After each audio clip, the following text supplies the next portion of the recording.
I didn't turn my lights on. Hey, everybody.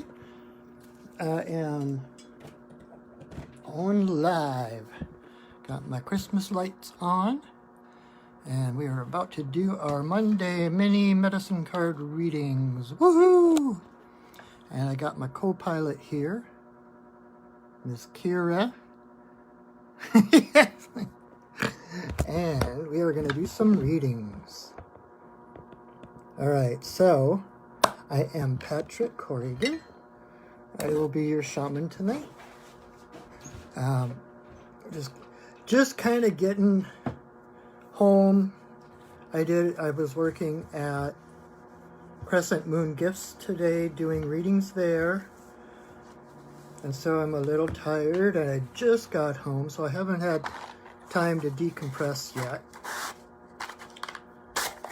But I also love doing this as well. So we are only going to pull...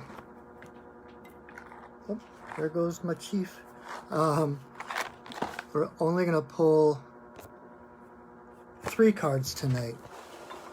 Because like I said, I've been doing readings all day. I'm a little tuckered. And I had to get my car jump started because somehow I turned my car lights on this morning without realizing it and came out and my car was dead. So it was a little bit of an adventure. And thank you to Valerie for coming and saving me. My knight in shining armor. So thank you for joining me. If you are new here, what we do every week, every Monday night, I pull some cards so that to give everybody, I know it's the year is almost over. Fingers are crossed that next year will be a little bit better, or a lot better, hopefully. But this world is this year has been pretty rough on everybody, especially with the ongoing pandemic and not knowing what's going to happen. So I've been doing these for quite a few months now, just to give people a little break, the beginning of their week, to kind of get a little bit of guidance for the week. Let them know what's in the cards,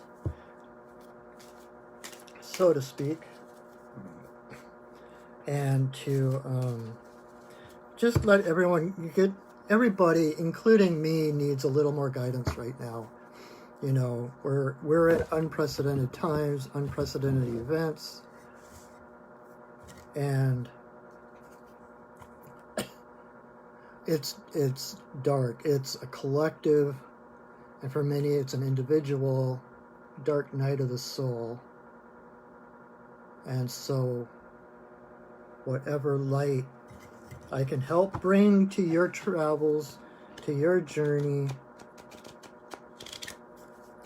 the more happy I am. And so what I do, if you're new here, every Monday I pull, well, on the days that I don't work doing readings all day, I pull 6 cards. But tonight we're only doing 3 because of my previous work today. But what I do is I pull 3 cards, and these are the cards I use. They're called the medicine cards. Each card has a different animal on it. And each animal has a different medicine, a different energy, a different power that they bring, depending on their niche, or niche, however you pronounce that. And they have a lot to tell us, a lot of guidance to give us. And that also gives you an animal companion that you can call on during the week. When I pull a card and a specific animal comes up for you, that means that that is the animal that is working with you that week. In addition to all your spirit animals and power animals and totems and everything else. These are more like little temporary, like, I've got the image of a taxi driver, a coyote pulling up in a taxi cab. Where are you going to? Anywhere the Roadrunner's not. But, so, call on the spirit animals. This is just not just symbols. This is not, in fact, one of the classes I took with Sandra Ingerman, she said something that's lasted in my head for a long time. That was that in shamanism, there is no such thing as symbolism. You know, symbols are when something stands in for something else. Excuse me. Like, so coyote would be a symbol of trickery or, you know, deceiver, like deceit or different things. But he would be the symbol. What am I trying to say? In shamanism, this is not just an archetype. It's not just a card. Like, you pull up coyote, and then you look in the dictionary or encyclopedia to find out coyote equals blah, blah, blah. That is helpful. That gives us a point of reference. But when I'm reading these cards, I am connecting with the spirit of this animal and bringing in messages from them. It's not, oh yeah, that's quaint and cute and what am I trying to say? We're on this weird jag. But anyway, when I read the cards are just a jumping off place. I've been doing this long enough that I know what all the animals in the deck stand for officially, what the book says. But also because I've been working with them for so long, I have connections with them, and I connect with the spirit of the animal, like on the Devic level. How would you say that? The Devi. The diva of the animals of that species, and just kind of connect in and say what they're prompting me to say. So it's real. These are real entities, real spirits, sentient beings in their own right. And they're there to help us. They are our spirit guides. And on some level, not only are they connected to us, they are us on a higher level. So this is like, what we're doing is talking to ourselves, which is kind of fun. So anyway, I hope that made sense. I kind of babbled there for a little bit, but what I was trying to say is, in shamanism, you are the center of your reality. What you say something is, that thing is that thing. Like when we say like when you're calling in, when you're setting sacred space, calling directions, if you don't know what the directions are, exactly where you are, you just pick one and say, okay, for the purposes in this time, that is north, whether it's south or east or west or whatever. And that way becomes north for that period of time. You are the center of your reality. What you say is, and so, because also it brings in the holographic universe, you know, that where every part of the universe contains all the other parts. Every part contains the whole. And so when we do something like ceremony where things might be symbolic, then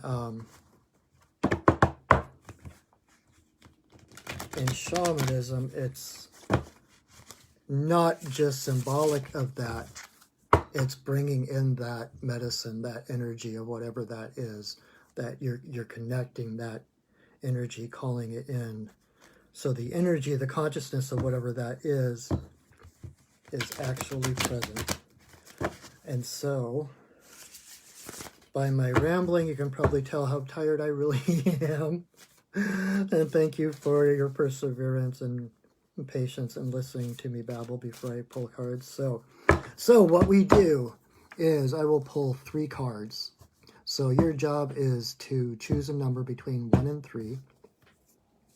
Or you can choose all 3 numbers or just a couple of numbers, whatever feels good to you. And then I will go through one at a time and read the cards, and whichever one corresponds to the number or numbers you choose, that is your guidance for the week. And that animal is your personal chaperone for the week. They're ready to be called upon, to be taught to ask for help, whatever you need. I knew it. All right. All right. So, again, thank you so much for joining me. I keep babbling and I forget to say what's actually going on, but I'm Patrick, and we are doing mini medicine card readings. I do that every Monday at 7:30 Pacific time. So, if number 1 is the card you chose, the card you got was Otter. Otter is, in many ways, the divine feminine. Otter is about surrender. Otter is about the flow.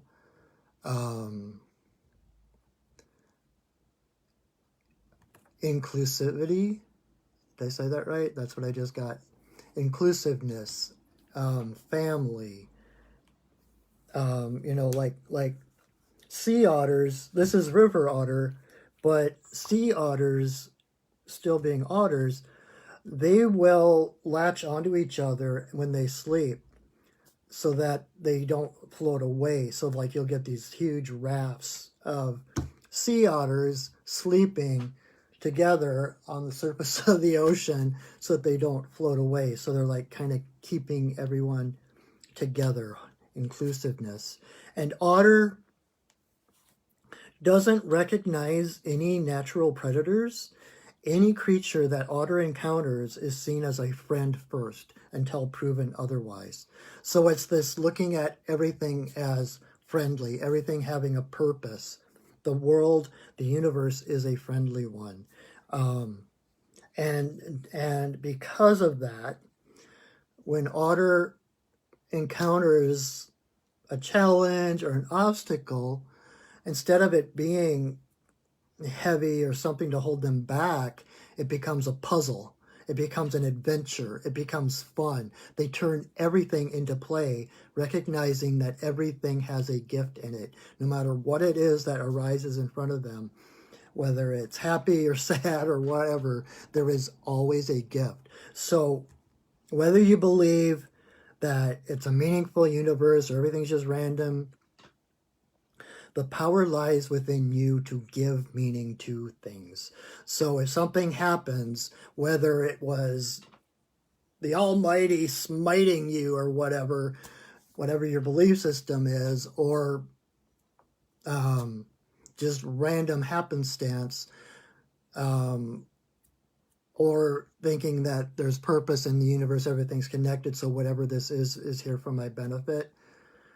That's the power is within you to make that choice. How well I address this, whatever that is neutral, and you add meaning to it, like okay, this is an opportunity to grow, and I'm not saying that means that everything is rosy and rainbows and everything, but because you still have to face some hard, dark things in life, and it's not like, oh boy, I just got my arm cut off or something, it's not like that, but it's like, okay, this happened. Where do I grow from here? How do I move forward in love from this point on? And how do I become, it's like, you are greater than anything that happens to you. You are greater than anything that you fear. And so a lot of times the things that we fear happen in order to prove to ourselves that we are bigger than them. Does that make sense? Because fear kind of creates the ceiling, like as we're growing, fear creates the ceiling that we kind of like, here be dragons. And so we tend not to grow past that. But when we do, you're facing fears, you're facing things, moving into a place you've never been before, it's uncomfortable, you're not familiar with it, but so you have to still face that darkness. But when you address that as an opportunity, as hard as it may be, there's always the opportunity, like when you can see in your mind's eye the other side of it, see yourself on the other side of whatever their challenge is, whole and I'm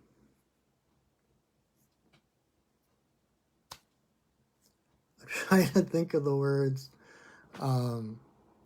Just like when you can picture yourself on the other side of whatever it is, feeling the relief of whatever this challenge is being resolved, and seeing that you survived it, that you got through it, that it may have had consequences, it may have taken a small toll, but whatever that toll was worth it, because now you are stepping more into your power because of that challenge.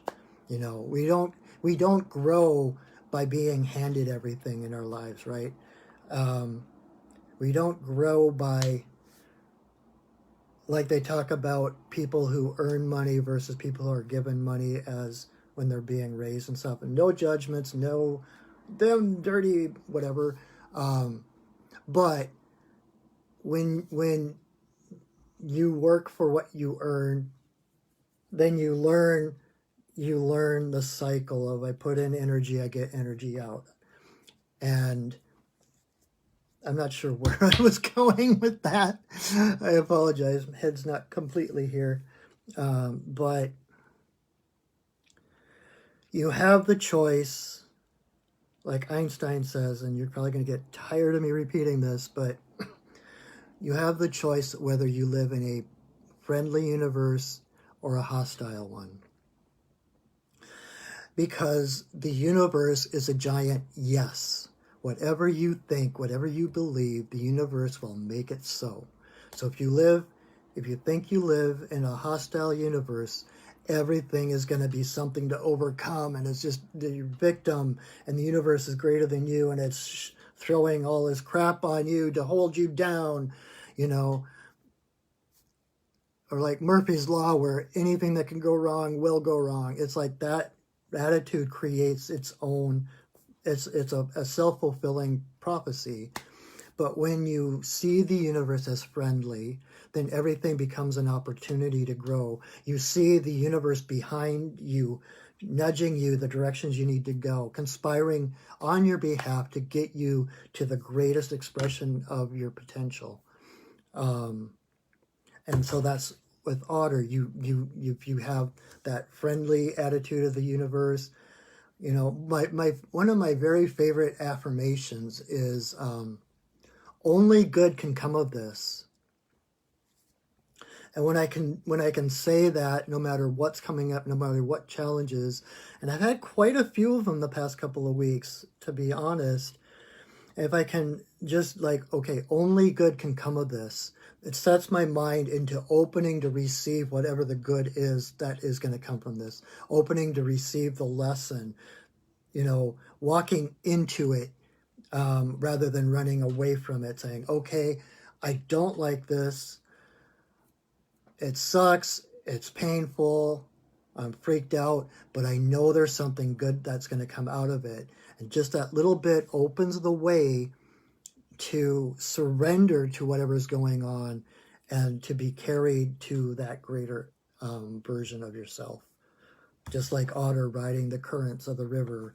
They don't fight the current, they use the current to swirl and dance, and it's just amazing. If you've never seen an otter in person, like at the zoo swimming through the river, and it is so much fun. They twist, and they do loop-de-loops, and it's just so fun. And if you're someone that uses a pendulum, I found this out taking a class with Rose Dedan, who is another shaman in West Seattle near here. She teaches this wonderful class about zoo ambassadors and takes students to the different zoos, and we connect with the animals, the ambassadors of the animal kingdom. And we take their prayers and we release their prayers for them. But we connect and do Reiki and connect on a spiritual level. And it's amazing what a difference that makes when you go to the zoo and you tell them ahead of time that you're going to be there and how they actually respond to your energy. And anyway, so if you have a pendulum, otters love pendulums. I found out in that class.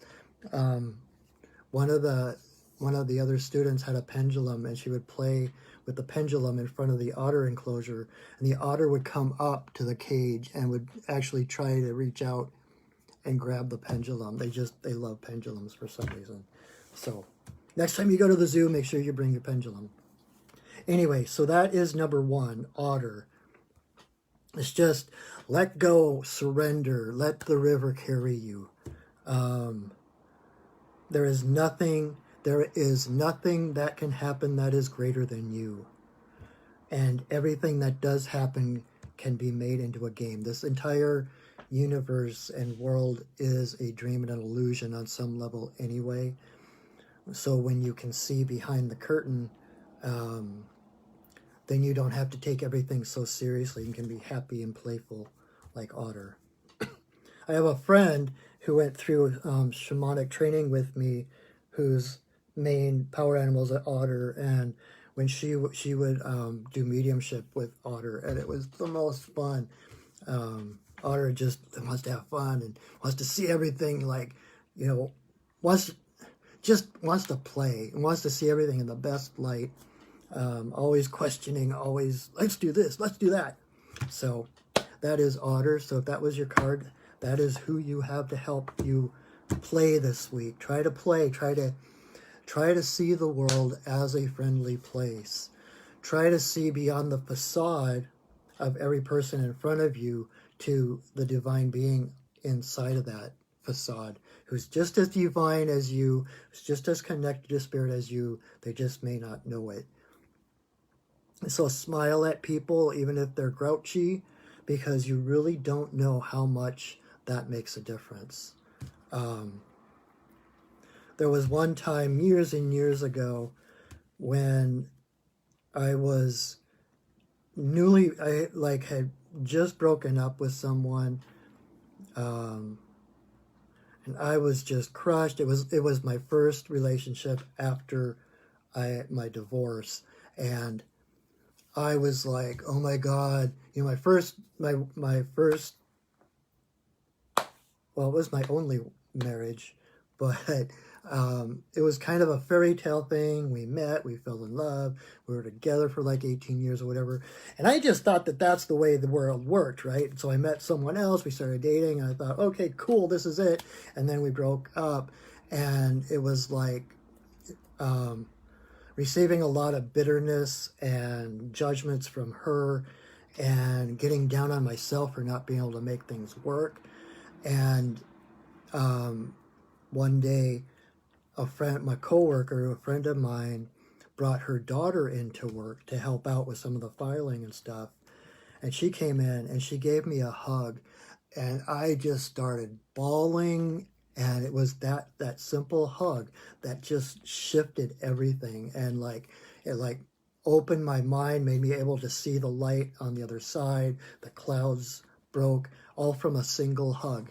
So never underestimate. And I have received smiles or winks or looks from strangers that have really, like, my day just got progressively better after that. So never underestimate your power to spread sunshine.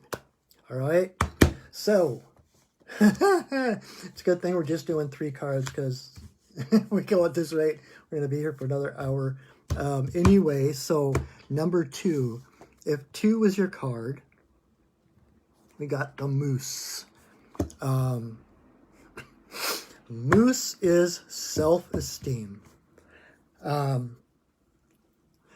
If you've been watching this at all, you've probably, I know Moose has come up a few times, and so you probably heard me talk about majestic dorkiness.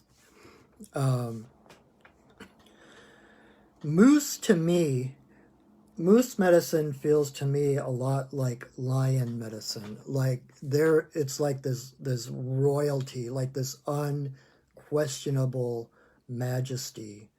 And if you've ever been in the presence of a moose, like, they are awe-inspiring. They are huge and powerful and dorky looking. And so it's like, what it is it's like carrying yourself regally with the majesty that you deserve, because you accept everything that makes you stand out. It's like totally accepting, a lot of people say totally accepting your foibles and your stuff, but they're not foibles. Those things that make you stick out, they're not accidents. It's not shortcomings. They're perfect. They're exactly what they need to be. And the fact that they stand out means that is exactly the kind of thing that you came to gift this world. Otherwise, there would be other people the same. And there might be other people the same, similar, especially now with the internet, we can connect with other people with same interests and different things. We thought we were the only one. But it's those things that kind of make you, whatever you geek out about. I love listening to geeks. I love listening to people geek out about things, and I don't care what it is. It could be about shag carpeting or something. But when someone is talking to me about something that they are passionate about, that they're geeking out about, that just, it sets off the passion and geekiness in myself, and I start to appreciate my own loves and like the things that I'm passionate about that no one else could care about. Because when we're being raised in our society, from the very beginning, society puts us in a little box and says, okay, you need to stay in this box. Anything outside the box is unacceptable. But the boxes are so small and so, unreasonable, that nobody can fit in the boxes. And that's where we get the people who are like, they might be Puritans on the outside, and they've got some secret vice on the, like in the darkness that nobody knows about, because they're trying to fit in the box and they can't let anybody know about this other part of them. But we were never meant to be put into a box. We are not meant to live by the expectations of others. So when we're trying to grow up in this box, especially like in your teenage years and stuff, where you're starting to feel like self-aware, and they're like there is going to be something about you that is going to stick out of that box, whether it's an arm or a leg or antlers or whatever. You cannot contain yourself in that box. And so we either rebel and like emphasize that one thing about us, or we try to hide that, ignore it, pretend it doesn't exist, and put on our best face for the crowd. But either way, we're being off balance because we're setting the box, the standard, as the priority. We have to fit in this box. No, I'm not going to fit in the box, so here's my antler. And that's just another reaction to the box. That's not accepting that part of you. That's saying, I hate your box, and here, so there. And so it's a reaction. It's when you rebel against something, you're making whatever you're rebelling against stronger. What you resist persists. But when you're like, whoa, look at my antler sticking out. Oh, wow. This is cool. Wow. The box doesn't even exist. I can't fit in that box. So it's kind of like, here I am, take me or leave me. But so much of society tries to live inside those boxes and do what's expected of them, and that's where it's one of those things which you could say, like, that's the root of all the troubles of the world. It kind of is, because the root of everything, all the troubles and challenges of the world, comes from a lack of self-love, in a nutshell. Everything else spreads out from there. And because we are instilled with a sense of self-loathing, of not being good enough, or like a lot of creation myths from the Bible, etc., starts us off from birth being sinful and like there's something wrong with us that we have to atone for. And we spend our lives trying to figure out what that is and trying to atone something for someone we don't know what they expect, and trying to atone for something we don't know what we did wrong. And so, like, from the beginning, we are set on a path off balance. And that's what the box does. The box is there. The box probably arose from trying to control that. Like, say, okay, we can't control any of that, so this is the standard. If we can stay in this box, then we're safe. Then everybody's safe. We don't have to fear you. But this time and space on this planet is a time of breaking boxes. And I don't mean in a rebelling or violent way. This is the time to stand up into your grace and into your power and say, this is who I am, right? So it's standing in your power. It's not fighting anybody. It's not a so there. It's like, this is who I am. And when you can accept who you are, you accept that majestic dorkiness, then you can carry yourself more gracefully through the world. Hunters used to think that, like, moose would be very easy to hunt because they're so big. They must be clumsy and awkward, and they're going to crash through the bushes, and they're going to break branches as they run and all this stuff. But they can't find them because they are just as nimble as any other deer. They're the largest of the deer family. And they're just as nimble, so they don't leave tracks, they don't crash through things. So when you accept all of yourself without, like, ignore the box and accept all of yourself as you are, then you have so much more presence, so much more power, and then you can step with the regalness that you are. And just, this is who I am. I'm not better than anyone else, but I am magnificent. And accept, it's about self-acceptance, self-esteem, respecting yourself, making yourself the priority, and like I said, once you start doing that and increase that self-love, someone who loves themselves, someone who comes from mythology is huge for me. And I've been realizing more and more about, how important creation stories are. And when we believe we came from sin and we're like intrinsically bad or wrong or whatever, then we're going to stay that way for the rest of our lives until we shed that belief system.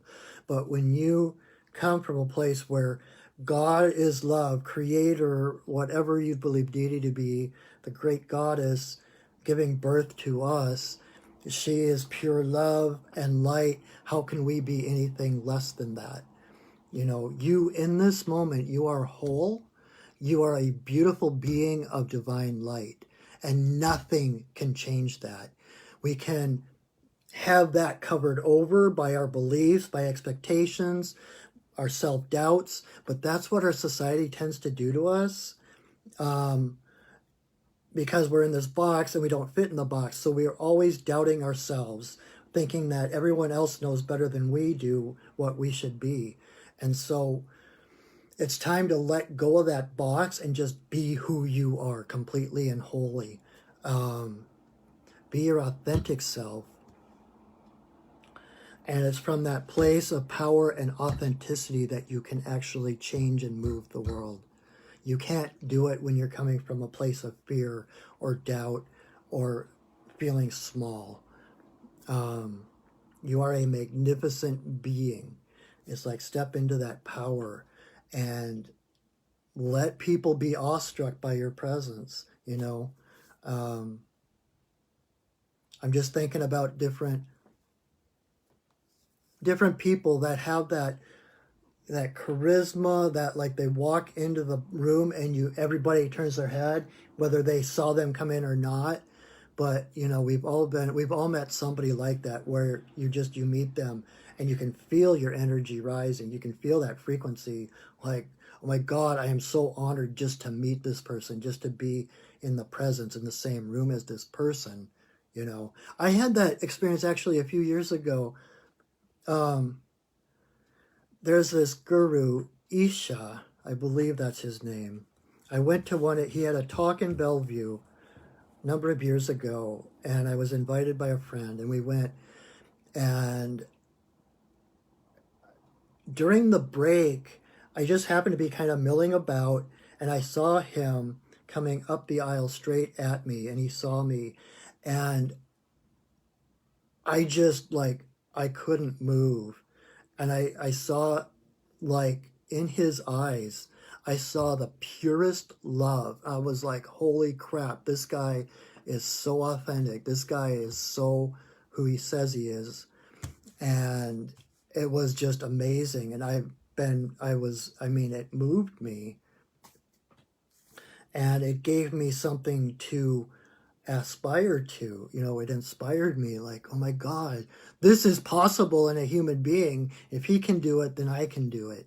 So it's kind of like, by just being in the present, standing in your power with all your dorkiness intact, nothing to hide. And that's the thing. That's where scandals come from, when we try to hide things or we're ashamed of things, and then people find out about those things, and then it becomes a scandal, and then they can blackmail us. They have things they can hold over on us. But if you're authentic and you're not hiding from yourself, you're not hiding from anyone else, there's nothing anyone can pull over you. No one can have power over you, because there's nothing. It's transparent. Everything is right there. So be your authentic self. There is no one you can be who is greater than who you already are. I don't know where that came from, but that's what I just heard. You are the greatest that you can be. You came here to be yourself. And so it's in surrendering into that authentic, true self of you that your power comes. Because then you're not trying to put on a facade. You're not trying to armor up to protect yourself. You are just, this is who I am. And stepping into that ignites that power, that radiance, where you don't have to defend yourself, because everything, it just kind of moves out of its way when you come. So be the magnificence in yourself. Accept yourself. There is nothing wrong with you. I say it again. there is nothing wrong with you. You are perfect the way you are. You are a being of divine light and love, and even in the Bible, they talk about humans being made in God's image. Well, if God is love, then how can you be anything less than love? In your essence, that is who you are. So that is Moose. Number 2. Number 3. If 3 is your number, 3 is your card. I knew he was going to pop up because I was just talking about him before we got Coyote, Mr. Trickster. So that is your card this week. Try, what do I say? Excuse me. Coyote is the trickster, but there's a lot of misinformation and misunderstanding of what that means. Some people means it's like, oh, he's out to get me, and oh, he just wants to take me down, but that is not the job of the trickster. The trickster is a sacred clown. The trickster, on one hand, exemplifies for us what not to do. There are so many stories of Coyote getting caught, like tripping over his own tail, or like outthinking himself. He makes things so complex to get what he wants that there's too many components he can't control, and he ends up being squished by his own cunning. So, and that goes from, all the Native American tales all the way up to Wile E. Coyote. Wile E. is the perfect example of coyote medicine. He takes things way too serious. He's like tunnel vision. He's got his sight set on this thing, and nothing short of getting that is, worthwhile. And so he comes up with all these contraptions and complex ideas on how to get the Roadrunner, and he falls into his own trap every time. So it's like, if you're overthinking things, the idea is to simplify. Number 1, simplify, simplify, simplify. When you overthink things, when you take things too seriously, that's when Coyote will pop up and kind of nip at your heels until you trip. But it's not to make you feel, it's not to humiliate you or make you feel bad about yourself. It's just to get your attention. It's to stop the hamster wheel of routine that we get stuck in, right? Because we don't pay attention until the hamster wheel stops, and that's even with the Black Lives Matter and all the other protests that have been going on, that I think there's some that are still going on. The idea is to pause things. It's to interrupt things, but not out of meanness or ill intent. It's to, hey, look, hey, listen. And that's what Coyote does. He gets you, he might trip you up, you might fall. It might be a little bit of humble pie, but the whole point is to help you to stop and look around and see what you were doing and where you were headed, and realize that there are so many more choices around you than just straight ahead. That you are the center of your reality, and you can choose any path. You can go in any direction. You can do anything you want. You're not just stuck on this fast track wherever the moving sidewalk is going. Trickster is there not to imprison you, but to free you, and to show you that you have the key to whatever cage or enclosure you are in. It's kind of like this, oh yeah, I could have seen that if I'd had my eyes open. Or so when Coyote comes up, it's not about humiliating yourself. It's not about judging yourself for not seeing something, or for judging yourself for tripping on your own shoelaces. It's about laughing at yourself, taking things lighter. There's this saying, and I don't remember who said it, and I don't remember the exact words, but it's like a lot of people pray to God when their cages are being rattled, not realizing that it's God that's doing the rattling. You know, it's like we put ourselves in this prison. Like with Moose, I was talking about the box. We try to stay in that box, and God's like, hey, wake up. Look, the door's not locked. You can get out. That's Coyote. Coyote's asking you to come play.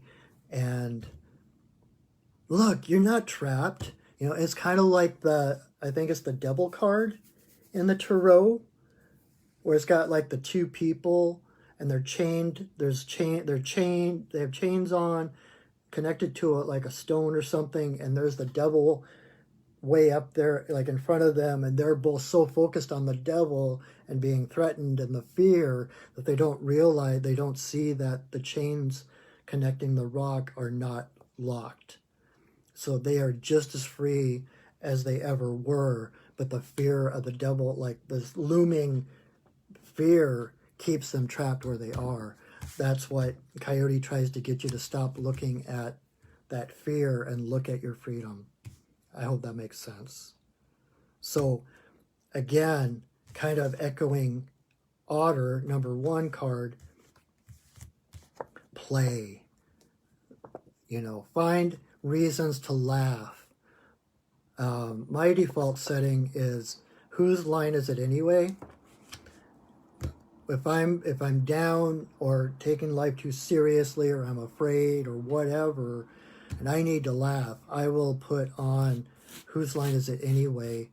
And I, like every episode, I'm guaranteed a belly laugh at least once.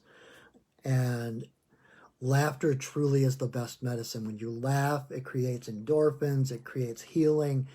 And and this has been backed up by hard science now, that people who have a more joyful outlook on life, people who, and that's the point of like meditation and even Reiki healing, it's getting the body to relax. And then healing takes place on its own, because healing is what naturally happens when we get out of the way. The world naturally, like when the pandemic first started and there was less traffic, there was less, stuff on the oceans, the world started to heal, because that's what the world does. We're in a natural system where healing is the natural outcome. We're not meant to like get sick and die. Everything can heal. And when we relax and surrender, again, surrendering into who we truly are, rather than putting on armor or putting on a facade to try to pretend to be something we're not, that all takes energy, that takes away from your joy. And it's a joyful heart, and one that lasts, that is healthier in the long run. And it really, again, like I was saying, I think with Otter, about, recognizing that this world is a game, recognizing that this world is an illusion, and on some level it is all a cosmic joke, because we come into this world and we drink the forgetful juice or whatever, and we forget what's actually out there. But this world is like Disneyland. I heard someone make that analogy recently.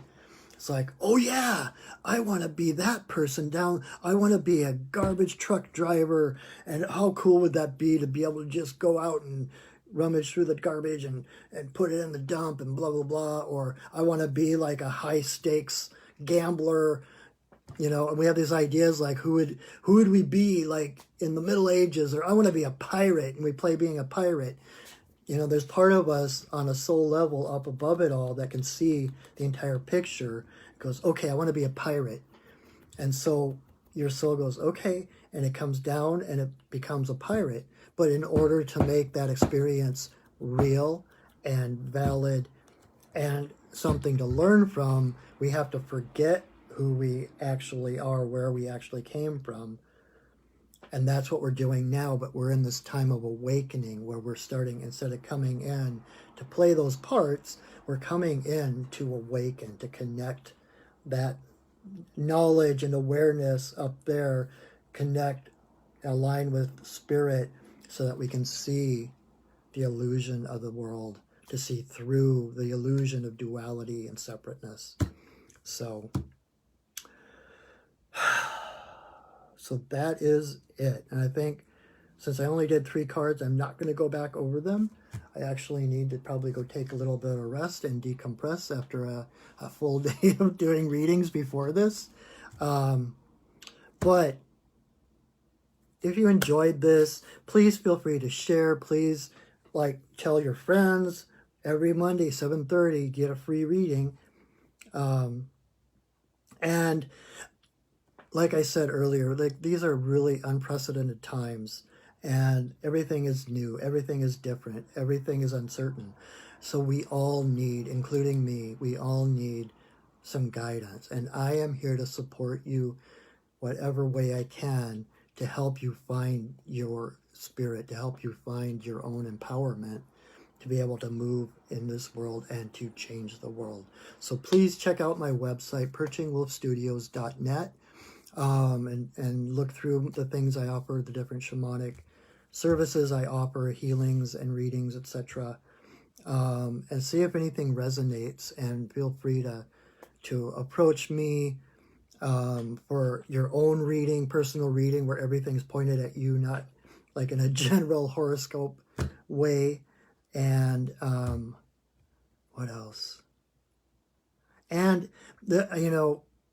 I never really do like a lot of blatant self-promotion, but I do have a link with this video where you can, if you feel like you want to give something back, if you want to donate, I have a donate link that you can donate to me, and I appreciate anything. I don't do this for money, but I deeply, deeply appreciate anything that you give me, because, times are hard, and it is my goal to be doing this, professionally, full time. And so any help I get, I so truly appreciate it. And I just appreciate your presence here every week. I appreciate being able to share this space, to share this energy. I look forward to this every week, and I am going to continue it as long as I can do it, I guess. We'll see I'm sure something will happen that I'll have to stop. But anyway, now I'm rambling, and see, I'm a little tired, a little out of it. But thank you so much for joining me. Like I said, feel free to share this video. If you have other questions during the week, go ahead and rewatch this and pick a different number and see what that guidance is or whatever. And I will post this on my Facebook page and on my YouTube channel. And if, I guess that is it. So until next time. Oh, and Wednesday nights, besides this Monday night one I do, Wednesday nights I do a sacred pipe ceremony on Facebook Live on my Facebook page. So if that sounds interesting to you, you want a space to come and pray or just sit quietly in sacred space, please join me for that as well. So, all right, my friends, I am going to go rest and decompress. I think I'm going to watch some Kim Possible on the Disney Channel. So anyway, until next time, know that I love you, that I see you, and that I honor you. So take care. Have a wonderful, wonderful week. Call on your animal friends if you need them for guidance or courage or whatever. And so until next time, go shining.